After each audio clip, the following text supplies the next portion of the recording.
SR Harris is about the closest place to Kansas City to buy wool fashion fabrics. We've got a little place that just popped up in, I think, Mission, but it doesn't carry a lot of wools, and I am a natural fiber girly. So, of course, we have to go to SR Harris, which I believe is a mill-in store. Don't quote me on that. I talk like I know things, but it's just me talking. We go up there every year, and I spend 75% of my clothing budget on fabric. We go up to the Brooklyn Park location of SR Harris, which is like a giant warehouse filled with fabric. They have a whole aisle just packed with wools, from coating to suiting to, they even had some wool jersey this year blended with rayon. Very nice, very beautiful. Got some. Yes, absolutely, I did. We're going to go through everything that I got. But I need for you to know what this experience of going into the store is like.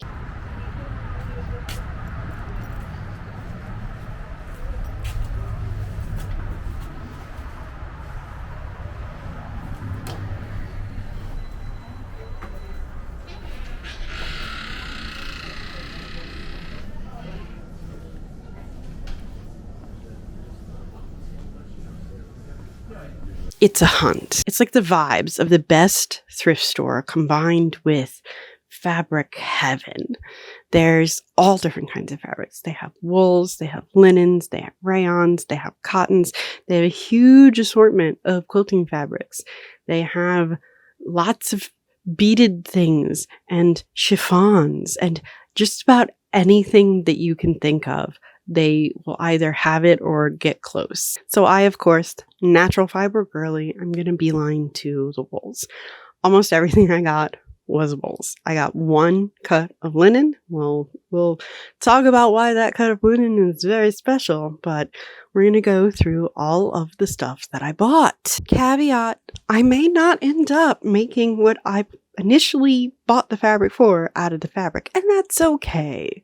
That's okay. I can do whatever I want with it. It's mine now. Okay, so some of my stickers fell off, so I'm just gonna have to go from memory. This is 2 yards of a brown wool, pretty thick. I plan to do some Sherlocky vest sort of thing out of this, and maybe a pencil skirt. We'll see. I got 2 yards of this luscious wool. I think it's a wool silk blend, but it's very, very soft. And I'm probably going to do a little overdress, lacy-uppy front sort of thing with this. This is 4 yards of a navy wool. Might have a little silk in it. I cannot remember. I know it's wool though.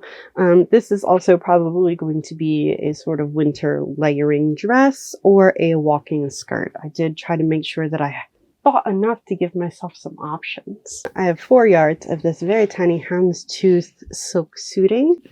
I really loved the visual texture of this, so I had to pick it up. Again, either going to be a walking skirt or some kind of dress for myself. I did get 4 yards, so that should be enough to do something that is at least below the knee length if I don't do sleeves. This is some very lovely, very light wool rayon jersey. I got 4 yards of it. It's kind of see-through, so I'm probably going to end up doubling it up. So 2 yards will either be like a couple of shirts, or maybe like a little tunicky cowl neck dress that I wear over some leggings or something.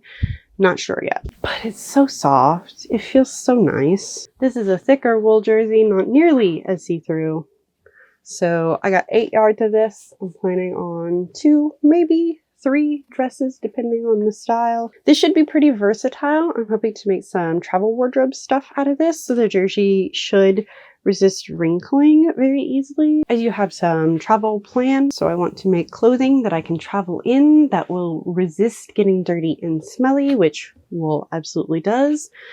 You can wear wool clothing multiple days in a row and air it out overnight and have very little problems. It stays fresh. It's got incredible science behind it. But especially on a plane, I don't want to carry more than like my carry-on and a personal item. Got to make something that's really good for travel. Got to make something that wears well, doesn't wrinkle, is comfortable to wear, will breathe, but also keeps me warm if I'm cold. I've got a big list of demands, but wool jersey, I think, can satisfy most of them.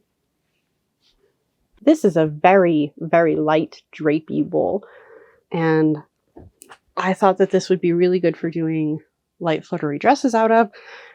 I got 16 yards, which it was originally $21.99 a yard. So everything at SR Harris is half off of the listed price unless it says price test marked.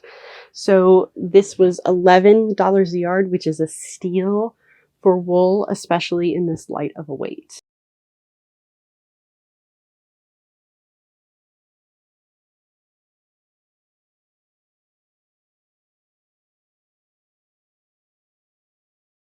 That is everything that I got at the Brooklyn Park location before we went to lunch.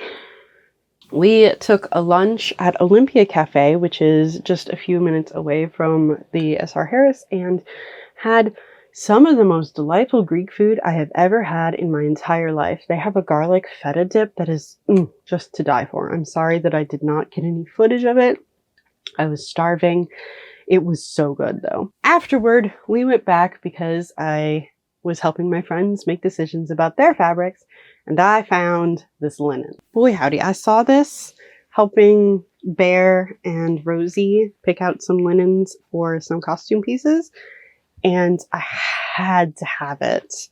I got 3 yards, $15 a yard, but it's sparkly. It's so sparkly. I am hoping that it will continue to be sparkly after it's laundered. The last time I bought some sparkly linen, the glitz did kind of rub off a lot. So we'll see. Even if it just gets a little more subtle, I'd be okay with that. You think I'm done, right? No. The day that I was supposed to stay in the hotel and recuperate and like film Talking Head in the hotel, which I was supposed to have filmed this in the hotel while we were up in Minneapolis, we instead went out with some friends and we went to the other SR Harris location, which is a different experience entirely. You don't cut your own fabric there. It is a smaller, airier store. Things are marked. I'm not going to say that things aren't marked well at the Brooklyn Park location, but they are marked exceedingly clearly at the Burnsville location. I think it's Burnsville. They do have a quilting section. It is a much smaller quilting section, but they also have like a little taste of everything. So I found this lovely tiny houndstooth, gray and navy, and I got all of it. It's 12 3/4 yards. I was only gonna go for like 10 yards, but there was only 2 3/4 yards left, so I'm like, oh, give it to me, give it all to me. So this is enough to make some sort of historical dress with, or a bunch of mix and match garments for myself. So I'm not upset that I got this much of it. I did not do the math the same way that I did at the Brooklyn Park store, so I did get a little bit of sticker shock. It pushed me a little bit over budget, but I think it's going to be worth it. And then I got 5 3/8 because I took the extra of this very subtle, like red and navy, or is it brown and navy? I think it's red and navy. It's a very, very subtle stripe. But this should be enough to do a walking skirt and a vest if I wanted to for something Edwardian. It's very subtle, but it has some lovely visual texture. I'm kind of in love. And then we were walking through the like fancy dress fabrics, which are all polyester, but it was like $5 a yard. And I couldn't not. I don't even remember how much I got of this. I think I got like 6 yards. I'll have to measure it.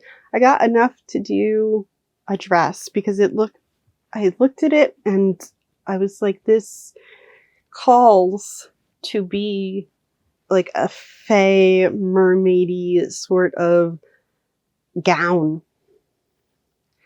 The way the light plays on it.